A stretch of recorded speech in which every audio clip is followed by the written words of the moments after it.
الحمد لله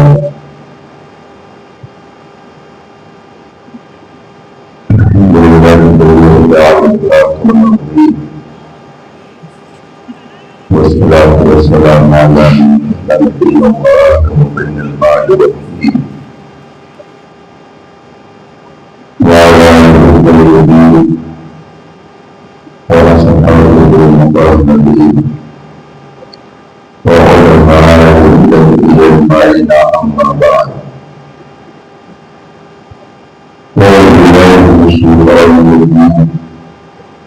بسم الله الرحمن الرحيم ومن يطع الله ورسوله فقد فاز فوزا عظيما صدق الله العظيم وصدق رسوله النبي الأمين الكريم ونحن على ذلك من الشاهدين والشاكرين والحمد لله رب العالمين. حاضرین محفل، علماء ضرور احترام، بالخصوص گرامی مرتبت معید المکرم حضرت مولانا قاضی مشتاق احمد نظامی زندہ حضور،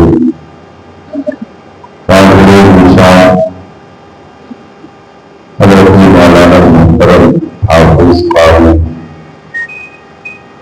محمد عالم رضا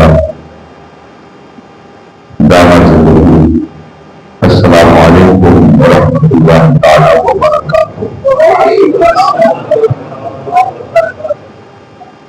حضرات،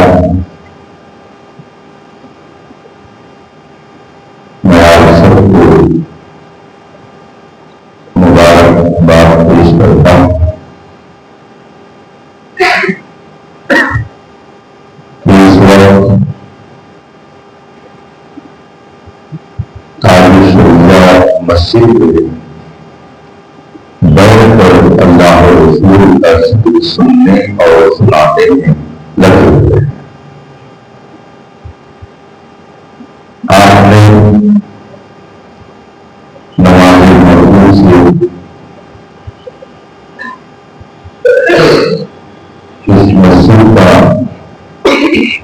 افتتاح اپنے ناطق آنکھوں سے دیکھا اور پھر حضرت مولانا محمد عالم صاحب کا خطاب آپ نے سماعت کیا.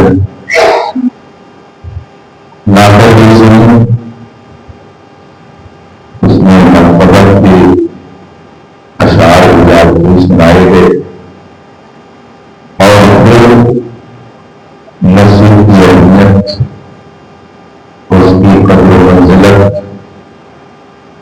کے حوالے سے آپ نے ایک عمدہ گفتگو قاضی صاحب سے سماعت کی. تھوڑی دیر میں آپ کے درمیان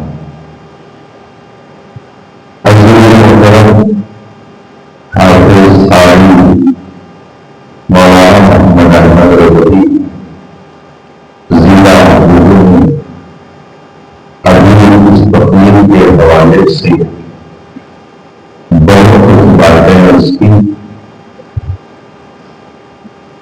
آپ کے سامنے بہت ساری باتیں رکھی.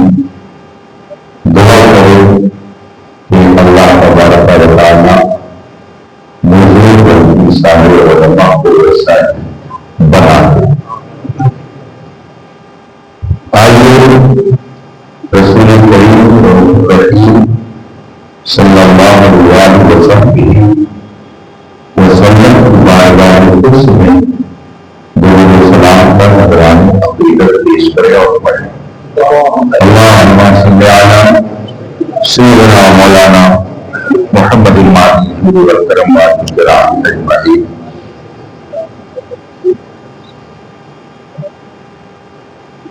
تقریباً سال بھر قبل اسی شہر میں مسجد ابو بکر کے افتتاح میں محترم فائز صاحب نے یاد کیا اور جنہیں مبارکہ سے اس مسجد کا افتتاح ہوا. آج پھر اسی شہر میں جو صرف ایک مذہبی شہر نہیں بلکہ ایک روحانی شہر ہے،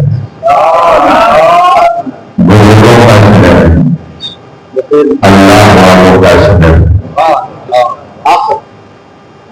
بندہ نوازوں کا شہر ہے.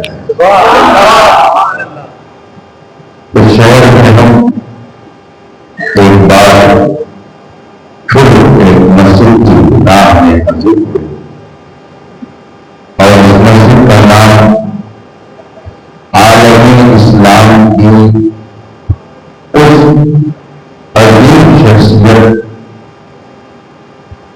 پر رکھا گیا اور اس کے لقب کو یہاں جوڑ دیا گیا جس کا نام اور لقب اس وقت محبت رسول کی اور محبت اولیاء کرام کی علامت ہے. مسجد عالم سمجھا گویا آپ کو یہ نام سن کر پوچھنے کی ضرورت نہیں پڑے گی کہ مسلم لوگوں کی مسجد ہے. نام سنتے ہی پتا چل جائے گا کس کی مسجد آپ نے نام کا انتخاب کیا. ہم لوگ بہت سارے شہروں میں دھوکہ کھا جاتے ہیں اس لیے کہ بہت ساری مسجدوں پر اہل سنت و جماعت لکھا رہتا ہے مگر اندر جائے تو کچھ اور بھی نظر آتا ہے. مجبوراً طرح اپنی نماز پڑھنی پڑتی ہے مگر اس دور میں تاریخ شریعہ سرشاہی کی ایک پہچان لگا عظیمت کے ایک نشان کا نام ہے اور باقی کے سامنے سینہ سپر ہے. والی کی قوت کا نام ہے. آپ نے مسجد تاریخ شریعہ اس کا نام رکھ کر کے گویا اپنی اس عقیدگی کا اظہار کیا ہے. اللہ تبارک و تعالیٰ آپ کے اس عمل کو اپنی بارگاہ میں قبول فرمائے. اصلاح عقائد و اعمال کے حوالے سے آج کا یہ اجلاس منعقد ہے. تھوڑی دیر میں آپ کے درمیان میری عادت نہیں ہے کہ میں گزارے سفر سناؤں لیکن معاملہ یہ ہے کہ صبح میں چین کو جا رہا تھا اور اسے مال کے درمیان رات میں کہیں تبدیل میں کہیں پرسوں کہیں اور پھر اگلا سفر جاری رہے گا. یہ ہمارے قاضی صاحب قاضی کا معنی انگلش میں جج ہوتا ہے. جب کوئی فیصلہ کر دے اس کو کاٹنا بہت مشکل ہوتا ہے. اب ان کا فیصلہ ہے مجھے تبدیل ہونی چاہیے یہاں آنے کے بعد مجھے معلوم ہوا کہ الحمدللہ اس مسجد میں نماز تراویح اور امامت کے لیے ایک فاضل گرامی وفات کا انتخاب آپ لوگوں نے کیا ہے. اس پر بھی میں آپ سب کو مبارکباد دیتا ہوں اس لیے کہ آپ نے موقع مولانا کا انتخاب کیا ہے. یہ حافظ بھی ہیں، عالم بھی ہیں، قاری بھی ہیں اور لفظ ازلی کو لگا ہوا ہے. یہ خود ہی بتا رہا ہے کہ انہوں نے دنیا کو بہت قریب سے دیکھا ہے تو اپنے قریبی کی روشنی میں یہ آپ کو کے اچھی باتیں آپ تک ایک مہینہ پہنچائیں گے. یہ گورنمنٹ کی ملازم ہے، اس لیے جو تک نہ رکھیے گا کہ بات ضرور کریں گے وہ رخصت ہو جائیں گے. مجھے معلوم ہے ایک مہینہ یاد کی مہمان ہے تو ان کی روز قدر کیجیے اور ان سے علم لینے کی کوشش کیجیے. اللہ سب کو ان کے فیضان سے مالا مال فرمائے. ہزار بہت خوبصورت بنی ہوئی ہے جس میں آپ نماز ادا کریں گے. نماز کا تعلق عمل سے ہے. اس کا شمار اعمال میں ہوتا ہے اور عمل کا درجہ دوسرا ہے. عمل دوسرے درجے پر آتا ہے، دوسرے نمبر پر آتا ہے. پہلا نمبر کس چیز کا ہے؟ عمل کا نہیں.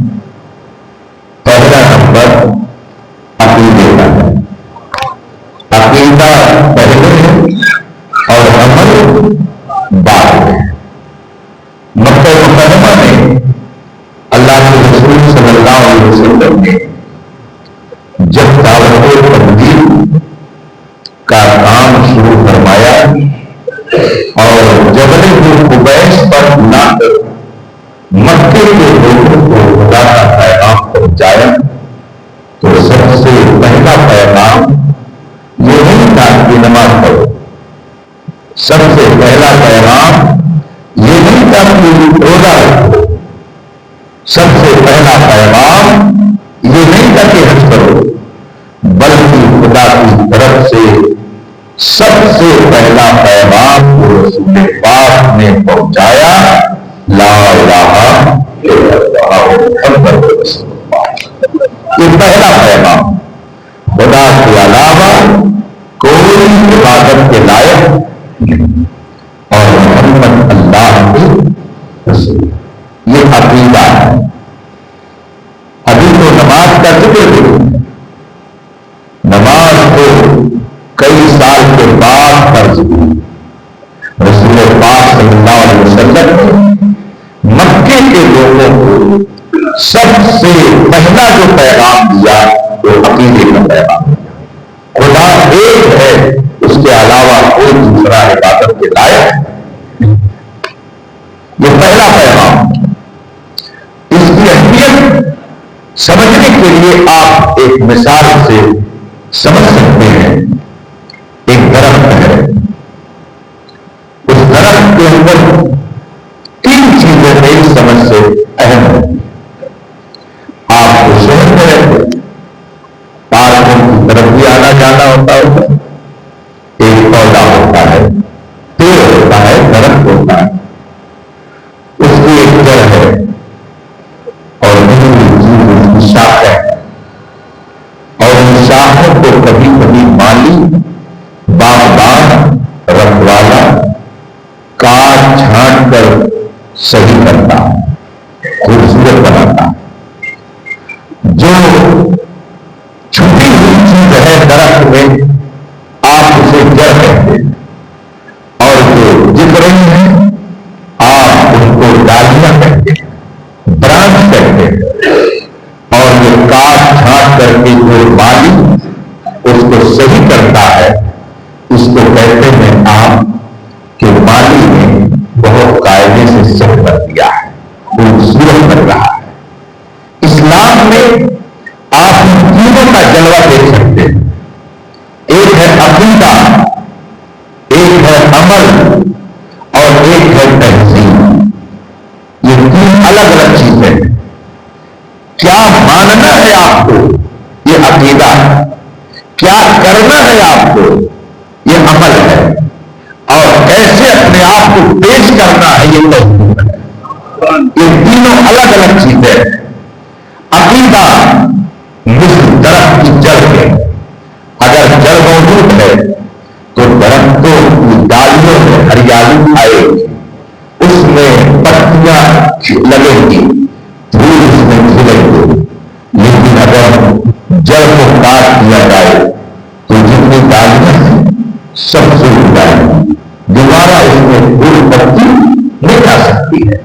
بالکل یہی حال عقیدے کا اور عمل کا ہوتا ہے. اگر عقیدہ سلامت ہے تو اعمال قابل اعتبار ہوں گے، اور اگر عقیدہ صحیح نہیں تو اعمال کا رب کی بارگاہ میں کوئی اعتبار نہیں کیا جائے گا. عقیدہ اصل ہے، بنیاد ہے، اور عقیدہ آپ اپنی طبیعت سے نہیں بنا سکتے. عقیدہ آپ اپنی منمانی نہیں بنا سکتے. عقیدہ وہ ہے جو اللہ و رسول نے ہمیں عطا فرمایا ہے. اور آپ بتائیے، کیا مکے کے لوگ اسلام سے پہلے خانہ کعبہ کا طواف نہیں کرتے تھے؟ کیا آب زمزم کا احترام نہیں کرتے تھے؟ کیا صفا اور مروہ کے درمیان وہ چکر نہیں لگاتے تھے؟ وہ یہ سب کرتے تھے. مکہ کے کفار مشرکین خانہ کعبہ کا احترام بھی کرتے تھے، آب زمزم کا بھی احترام کرتے تھے، طواف کعبہ بھی کرتے تھے، صفا اور مروہ کے درمیان چکر بھی لگاتے تھے.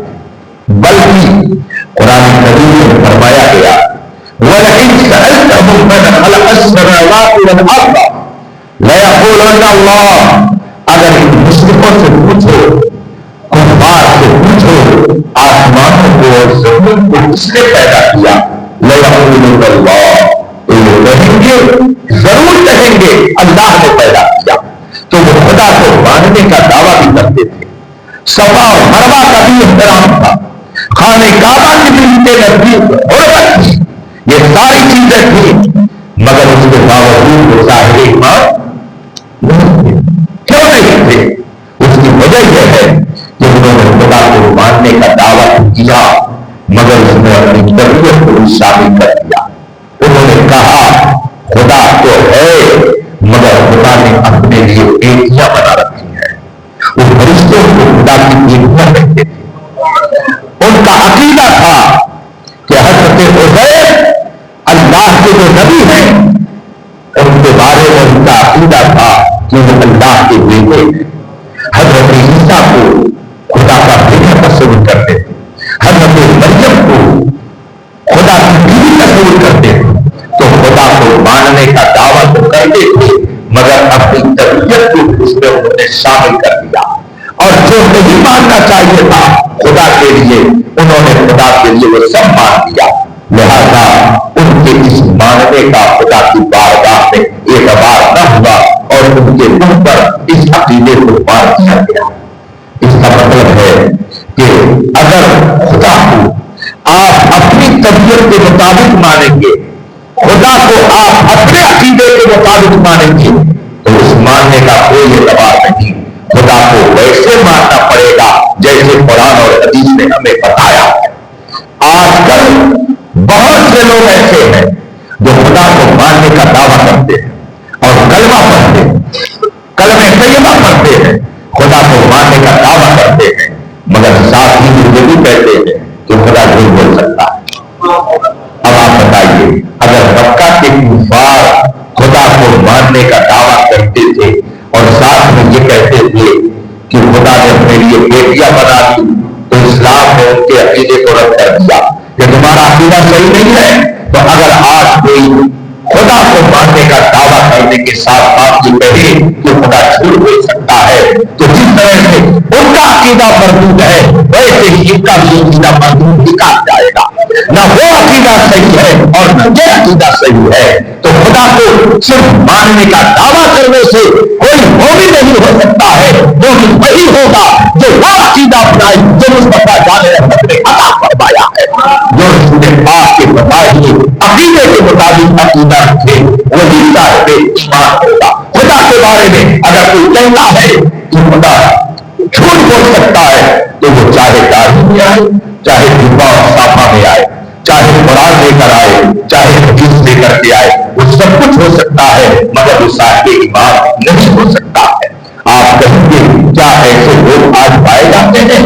اگر آپ اس کی تفصیل جاننا چاہیں تو 1 مہینہ ایک قابل عالم کو آپ نے اپنے درمیان بلا رکھا ہے. آپ ان سے کتابیں دیکھ کر کے اطمینان حاصل کر سکتے ہیں. یہ بتائیں گے فلاں مولوی نے فلاں کتاب میں لکھا، فلاں مولوی نے فلاں کتاب میں لکھا، فلاں نے فلاں کتاب میں لکھا. کہ خدا جھوٹ بول سکتا ہے. آج کچھ لوگ کہتے ہیں ارے ایسا کیسے ہو سکتا ہے, سب کا کلمہ ایک ہے, سب کا خدا ایک ہے, سب کا قرآن ایک ہے, سب کا نبی ایک ہے, تو کیوں آپس میں مختلف ہو, کیوں انتشار کرتے ہو؟ آپ نے سمجھا ہی نہیں. کیسے مان لیا جائے سب کا خدا ایک ہے؟ ہمارا خدا وہ ہے جو ہر عیب سے پاک ہے. کچھ لوگوں کا خدا وہ ہے جو جھوٹ بول سکتا ہے, کہ دونوں کا خدا ایک کیسے ہو سکتا ہے؟ ہمارا عقیدہ ہے قرآن میں کسی طرح کی کوئی تبدیلی نہیں ہوئی. 1400 سال پہلے قرآن جیسے نازل ہوا تھا آج بھی ویسے ہی ہے, مگر راستی کہتا ہے اس میں تبدیلی ہو گئی تو دونوں کا قرآن ایک کیسے ہو سکتا ہے؟ اسی طریقے سے ہمارا نبی وہ ہے جس کو اللہ نے ساری کائنات کا علم عطا کیا ہے, اور کچھ لوگ کہتے ہیں کہ نبی کو پیچھے کی خبر نہیں, تو دونوں کا نبی ایک کیسے ہو سکتا ہے؟ ہمارا نبی وہ ہے وہ بے مثال ہے, اور کچھ لوگوں کا نبی وہ ہے جو معاملے چوتھائی کی طرح سے ہے, تو دونوں کا نبی ایک کیسے ہو سکتا ہے؟ اس لیے ہمارا خدا اور ہے, ان کا خدا کوئی اور ہے. اور جب دونوں کا خدا الگ الگ تو ظاہر سی بات ہے دونوں کی نماز بھی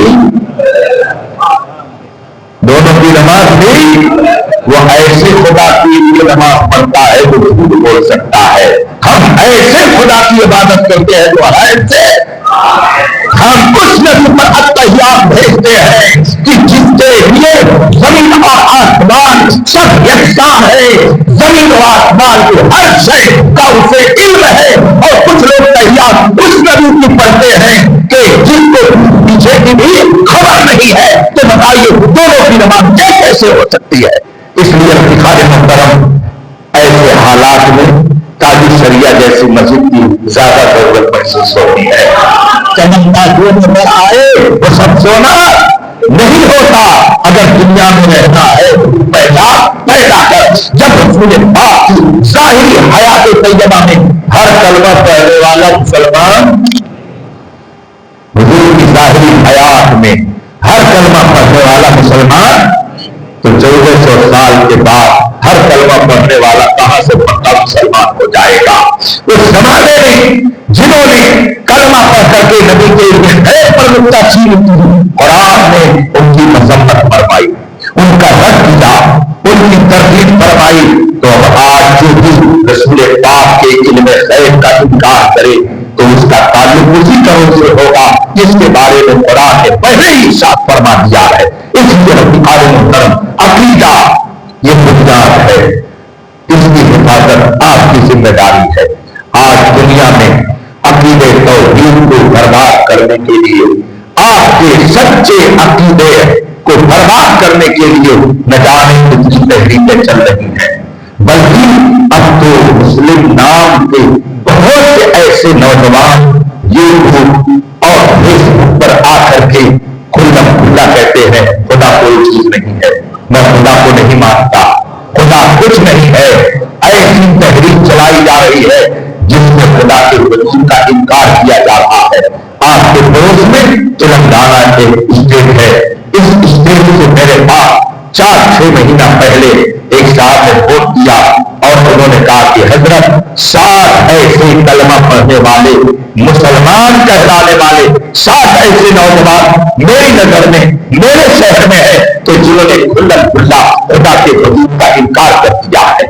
آپ سوچیے کہ کس طرح سے گمراہی پھیلانے کی اس وقت پوری دنیا میں کوشش کی جا رہی ہے, اور امت مسلمہ کے عقیدے کو برباد کرنے کی تحریک کس طرح سے چلائی جا رہی ہے کہ آدمی کلمہ پڑھنے کے باوجود خدا کے وجود کا انکار کر رہا ہے, اور پھر اگر انکار نہیں کرتا ہے تو خدا کے بارے میں ایسا غلط عقیدہ کیا جا رہا ہے کہ جس کی بنیاد پر اس کا ماننا نہ ماننا دونوں برابر ہو جاتا ہے. بے شمار ایسے لوگ ہیں جو کتابیں لکھ رہے ہیں, اپنی کتابوں میں صراحت کر رہے ہیں خدا جھوٹ بول سکتا ہے, معاذ اللہ رب العالمین. کیا ایسے لوگ صاحب ایمان ہو سکتے ہیں؟ چاہے وہ کلمہ پڑھے, چاہے نماز پڑھے, وہ سب کچھ ہو سکتے ہیں, مگر ایسے لوگ صاحب ایمان نہیں ہو سکتے ہیں. یہ لوگ بھی دنیا میں پائے جا رہے ہیں. تو عقیدے توحید کو برباد کرنے کی تحریک چلائی جا رہی ہے, اس لیے اس کی حفاظت ضروری. عقیدے رسالت کہ حضرت آدم سے لے کر میرے آقا صلی اللہ علیہ وسلم تک ایک لمبی جماعت ہے انبیاء کرام کی, 1,00,000 کم و بیش 2,24,000 آخری نبی ہمارے آپ کے آقا مولا صلی اللہ علیہ وسلم، اس عقیدے کو برباد کرنے کی تحریک چلائی جا رہی ہے۔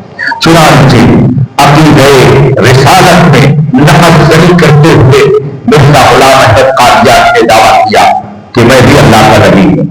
چنانچہ اس کے ماننے والوں کی جماعت پوری دنیا میں پھیلی ہوئی ہے۔ خود آپ کے ہو سکتا ہے اس شہر میں بھی ہو، لیکن اس اسٹیٹ میں تو ہزاروں کی تعداد میں ایسے نوجوان پائے جاتے ہیں جو مرزا غلام احمد قادیانی کو نبی تسلیم کرتے ہیں۔ اڑیسہ، کیرلا، کرناٹک اور نہ جانے کتنے ایسے صوبے ہیں کہ جہاں پر قادیانی فرقے کے لوگ اپنی مسجدیں بنا کر کے اپنے عقیدے کے تبلیغ میں لگے ہوئے ہیں اور وہی کلمہ پڑھنے والے ہیں۔ میں ایک موقع پر کیرلا گیا، کیرلا کا ایک شہر کالی گڑھ، رات میں ہوٹل میں سویا ہوا تھا، گفتگو چل رہی تھی بڑھنی۔ میں نے اپنے ساتھی سے پوچھا یہاں کس کس طرح کے لوگ پائے جاتے ہیں، کس کس مذہب کے لوگ اس شہر میں رہتے ہیں؟ انہوں نے بتایا فلا فلا فلا اور کہا کہ قادیانی۔ میں اس پر بیٹھ گیا بستر پر، میں نے کہا اس شہر میں قادیانی بھی ہے؟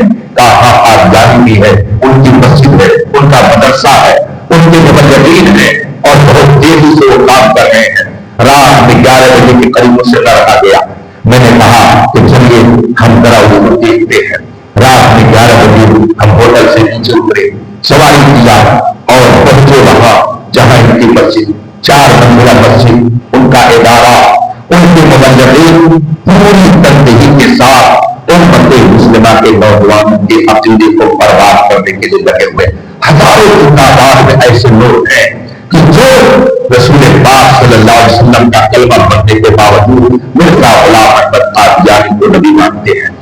تحریک چل رہی ہے، ان کے بندے تقسیم کیے جا رہے ہیں، ان کی مسجدیں تعمیر ہو رہی ہیں، ان کے ادارے قائم ہیں، ہندوستان بھر میں ان کا جال بچھایا جا رہا ہے۔ بتائیے ایسے حالات میں عقیدے رسالت کو بچانا کتنا مشکل ہے۔ آپ اپنے عقیدے کو کس طرح سے بچائیں گے، اس کو آپ کو غور کرنا پڑے گا۔ عقیدے توحید کو برباد کرنے کی تحریک، عقیدے رسالت کو برباد کرنے کی تحریک پوری دنیا میں چل رہی ہے، تاکہ یہ مسلمان کلمہ تو پڑھے مگر ایمان اس کے دل سے رخصت ہو چکا ہو اور اس کو کفر کی گندگی میں ایسا لمیٹ کیا جائے کہ یہ جہنم کا ایندھن بن جائے۔ ایسی تحریکیں چل رہی ہے۔ ان ساری تحریکوں سے بچانے کے لیے امام احمد رضا نے قلم چلایا، امام احمد رضا نے تحریک کی، ہر باطل نظریے کو اور کے سامنے پیش کرتے ہوئے فرمایا سونا جنگل رات اندھیری چھائی مچھلی پالی ہے، سونے والوں جان کو چوروں کی پہلے چور پہلے آتا تھا تو وہ اسلحہ لے کر آتا، تلوار لے کر آتا، بندوق لے کر آتا، کٹا لے کر آتا، چھری لے کر آتا، لیکن اب چور جبے میں آتا ہے، چور صافے میں آتا ہے، چور داڑھی میں آتا ہے، چور قرآن لے کے آتا ہے، چور حدیث لے کر آتا ہے، چور تسبیح لے کر کے آتا ہے، چور اچھی اچھی باتیں سنانے کے لیے آتا ہے، نگانے کیسے روپ میں آتا ہے۔ ایسے سارے ایمان کے چوروں سے اگر آپ اپنی حفاظت چاہتے ہیں تو بس اس کا ایک عظیم قلعہ ہے جس کا نام مسلک اعلیٰ حضرت ہے۔ یہی وہ مضبوط قلعہ ہے کہ جس میں آنے کے بعد انشاءاللہ عقیدے توحید بھی محفوظ رہے گا اور آپ کا عقیدے رسالت بھی محفوظ رہے گا۔ اس لیے امام احمد رضا نے جو شاہراہ متعین فرما دی ہے پوری دنیا دیکھ رہی ہے، پوری دنیا سمجھ رہی ہے اور سب یہ کہہ رہے ہیں دال قلب میں احمد مصطفیٰ سیدی اعلیٰ حضرت نے۔ اس لیے بہت بیدار رہنے کی ضرورت ہے۔ اپنے کان کو ہمیشہ کھڑا رکھیے۔ کون سی تحریک کس طرح سے آپ کے عقیدے کو برباد کرنے کے لیے آ رہی ہے اسے آپ کو سمجھنا پڑے گا اور آنے والی نسلوں کی بھی آپ کو تربیت کرنی پڑے گی تاکہ یہ دنیا کے کسی گوشے میں رہیں۔ یہ قادیانیت، رافضیت اور اس زمانے میں جو رافضیت ایک دوسری شکل میں پھیل رہی ہے ان سب سے آنے والی نسلوں کی بھی حفاظت ہو، اس کی ذمہ داری آپ کے سر ہے۔ اللہ کے رسول نے فرمایا کلکم راعٍ وکلکم مسئول رعیتہ، تمہیں کا ہر شخص ذمہ دار ہے اور ہر شخص سے اس کی ذمہ داری کے بارے میں سوال کیا جائے گا۔ یہ کوئی نہ کہے کہ ہم جانتے نہیں تھے، ہمیں علم نہیں تھا، اس جہالت کو رب کی بارگاہ میں عذر نہیں مانا جا سکتا ہے۔ اللہ نے آپ کو موقع دیا، اللہ نے آپ کو وقت دیا، اللہ نے آپ کو سہولت دی، علماء دیے، اس کے باوجود آپ نے اگر سچی تعلیمات دینیا کو حاصل نہیں کیا تو یہ آپ کا قصور ہوگا۔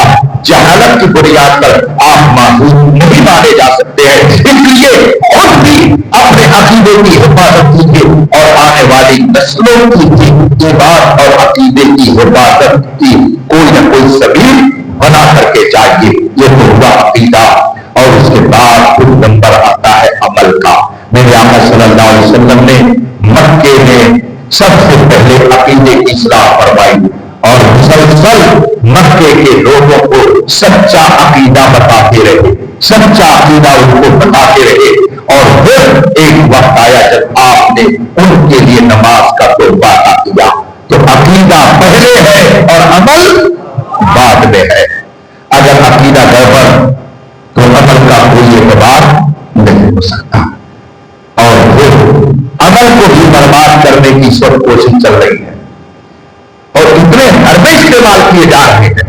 اللہ کی پناہ کس کس سے روکا جائے، کیسے ان کو بچایا جائے۔ مثلا آپ نماز پڑھنے آتے، ٹھیک ہے آپ نماز پڑھنے کے لیے آئے، لیکن آپ نے دیکھا ہوگا ہزاروں نوجوان اس وقت نماز پڑھنے آتے ہیں نماز پڑھنے، کچھ جمعہ میں آتے ہیں، کچھ روز آتے ہیں، لیکن میں نے ہزاروں نوجوانوں کو دیکھا ہوگا کسی کے گلے میں سونے کی لاٹھی، کسی کے گلے میں چاندی کا ہار، کسی کی ناک میں، کسی کے کان میں کچھ نہ کچھ لٹک رہا ہے، کسی نے اپنے ہاتھ میں کوئی کڑا پہن رکھا ہے۔ آپ ان علماء سے پوچھیے، ان علماء سے پوچھیے کہ اگر ایک مسلمان سونے یا چاندی کا یا کسی چیز کا گلے میں ہار ڈال کر کے لاٹھی پہن کر کے نماز پڑھے گا تو اس کی نماز کا کیا حال ہوگا؟ ہاتھ میں کڑا پہن کر کے نماز پڑھے گا اس کی نماز کا کیا حال ہوگا؟ کان میں اگر وہ دودھ کے یا آئرن کی طرح سے کوئی چیز لٹکا کر کے نماز پڑھے گا اس کی نماز کا کیا حال ہوگا؟ پوچھ لیجیے علماء سے، تو آپ کی نماز کو بھی برباد کیا جا رہا ہے۔ یہ مت سوچیے کہ یہ فیشن ہے، بلکہ باطل تحریکیں پہلے سرچ کرتی ہیں کہ ان کے اعمال کو کس کس طرح سے برباد کیا جاتا ہے، پھر اس کو ایڈورٹائز کر کے اور آپ کے درمیان اس کو پھیلایا جاتا ہے۔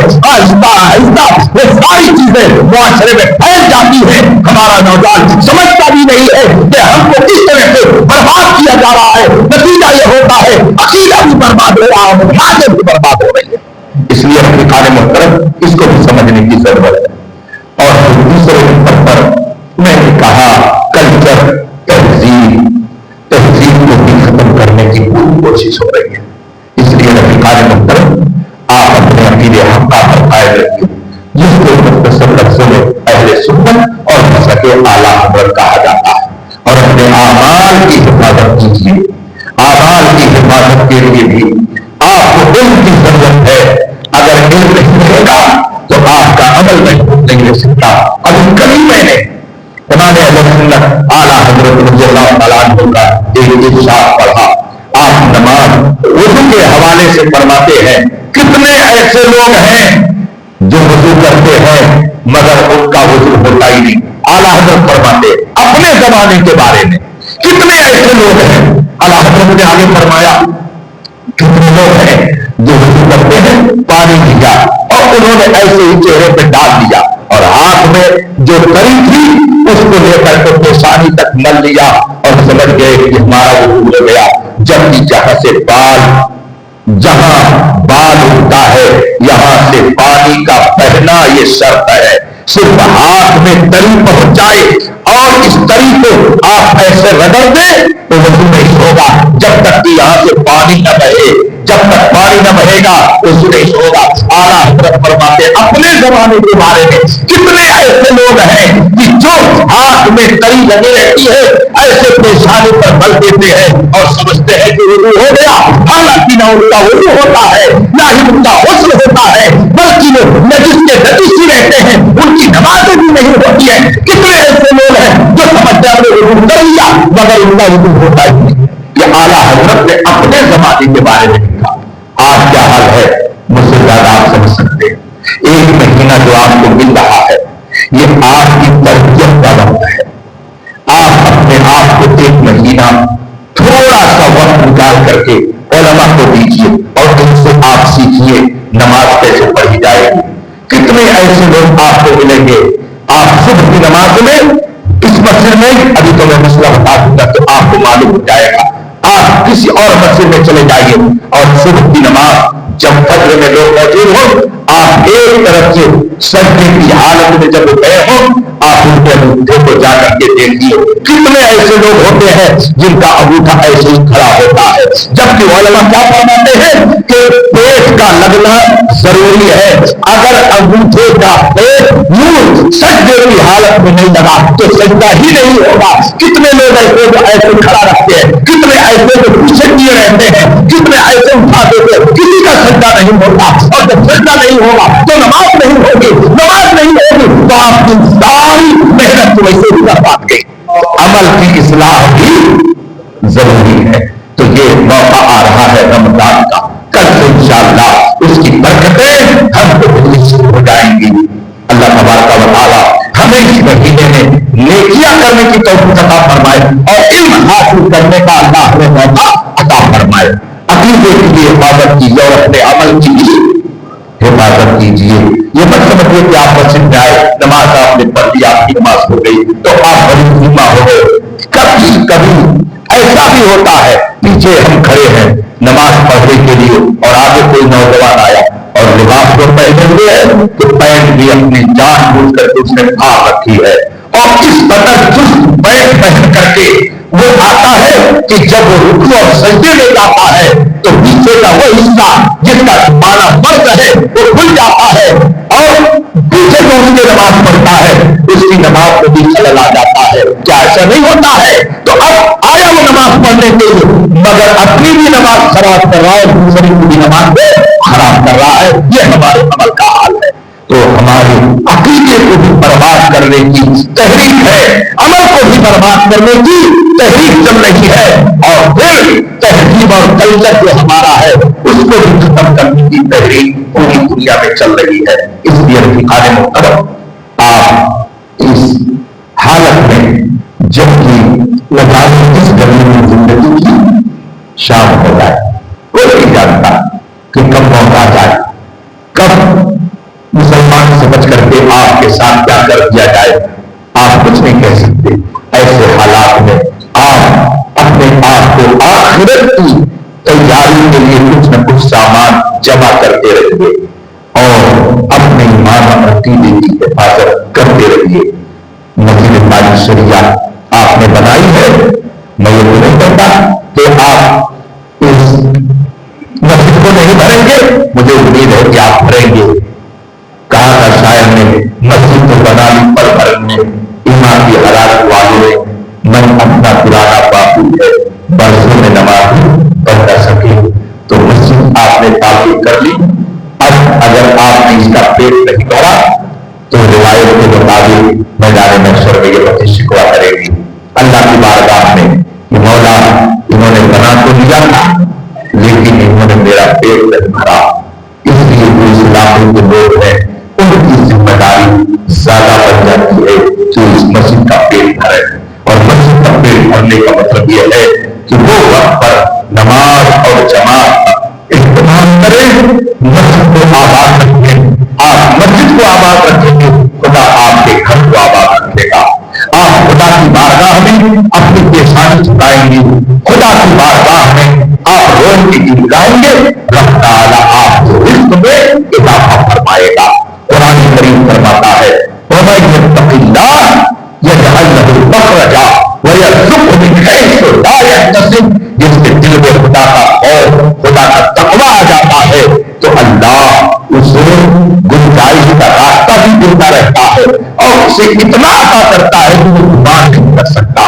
اس لیے اگر رزق میں اضافہ چاہتے، گھر پر برکتوں کا نزول چاہتے ہیں، بچوں کو صحیح راستے پر لگا ہوا دیکھنا چاہتے ہیں، خوشحالی دیکھنا چاہتے ہیں گھر میں، تو نماز پڑھیے، انشاءاللہ اس کی برکت سے یہ ساری رحمتیں آپ کے دامن میں اللہ تبارک و تعالیٰ ڈال دے گا۔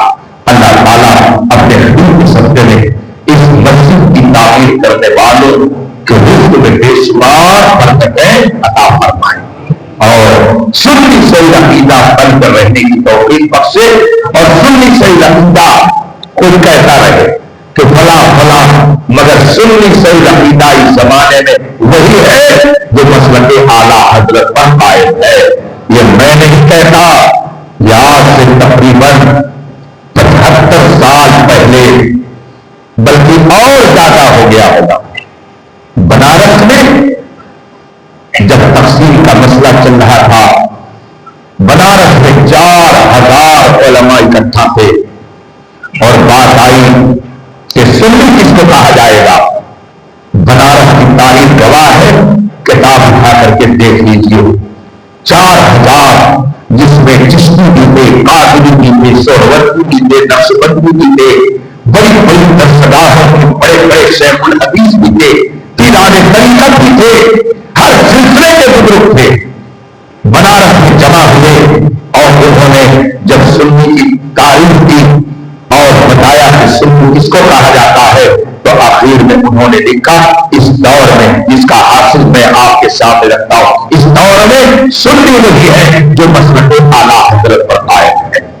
یہ 4000 علماء نے اس زمانے میں فیصلہ کر دیا تھا، اس لیے اسی پر قائم رکھیے، انشاءاللہ جب آپ دنیا سے جائیں گے تو آپ کو اعلیٰ حضرت کے اس شعر کے مطابق خاص ہو کر عشق میں آرام سے سونا ملا، جان کی اکسیر ہے الفت رسول اللہ کی، اور قبر میں جب جائیں گے تاریخ کوٹھی میں نہ بھائی کام آئے گا، نہ باپ، نہ دوست، نہ کوئی اور، مگر اس تاریخی کو دور کرنے کے لیے مصطفیٰ جان رحمت کا جلوہ ہوگا۔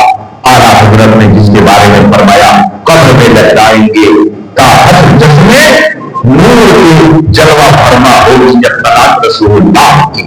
تو رسول پاک کی طلعت کا جلوہ دیکھنے کے لیے آپ کے لیے ضروری ہے کہ آپ دنیا میں رسول پاک کے وفادار بن کے رہیے۔ ڈاکٹر اقبال کا شعر نظروں کے سامنے رکھیے کہ محمد صلی اللہ علیہ وسلم تو ہم تیرے ہے یہ جہاں چیز ہے کیا لوح قلم، اسی پر قائم ہو، انشاءاللہ برکتیں آپ کا استقبال کریں۔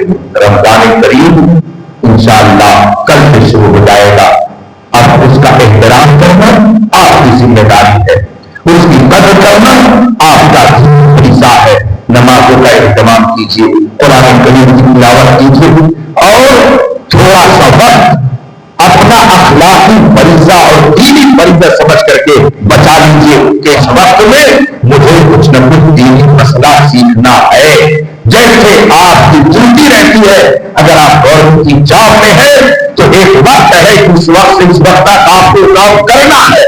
کسی پرائیویٹ کمپنی میں ہے تو آپ یہ سمجھتے ہیں کہ اتنے سے اتنے وقت تک مجھے وہاں رہنا ہے، ایسے ہی اپنا دینی فریضہ سمجھے کہ اتنے سے اتنے بجے تک مجھے دین کی بات سیکھنی ہے۔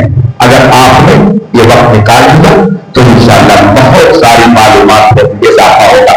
ایسے قابل امام تراویح پڑھانے کے لیے مسجدوں میں کب ملتے ہیں کہ جو عالم بھی ہو، حافظ بھی ہو، قاری بھی ہو، ازہری ہو، یعنی جامع ازہر سے کے پڑھے ہوئے ہیں اور اچھے استاد ہوں، باصلاحیت خطیب ہوں، مسائل شرعیہ بتانے والے اگر مل چکے ہیں تو آپ ان سے فائدہ اٹھائیے، جتنا فائدہ اٹھانا چاہتے ہو اٹھا لیجیے۔ ایک مہینہ اللہ نے بطور نعمت انہیں آپ کے درمیان بھیج دیا ہے۔ اللہ پاک اپنے حبیب کے صدقے میں اس مسجد کو شاد و آباد رکھے، آپ سب کے رزق میں بے پناہ برکتیں عطا فرمائے، اور ایسی اور شاندار مسجدیں تعمیر ہوتی رہیں، اور ان مسجدوں میں ہم اور آپ اپنی پیشانی کو بھلا کر اپنی زندگی کا اظہار کرتے رہیں۔ زندگی یہ نہیں ہے کسی کے لیے، زندگی ہے نبی کی نہ سمجھ مرتا ہے، زندگی کے لیے جینا مرنا ہے سب کچھ، مسلک اعلیٰ حضرت پہ قائم رہو، زندگی دی گئی ہے بس. واخر دعوانا الحمدللہ رب العالمین. السلام علیکم.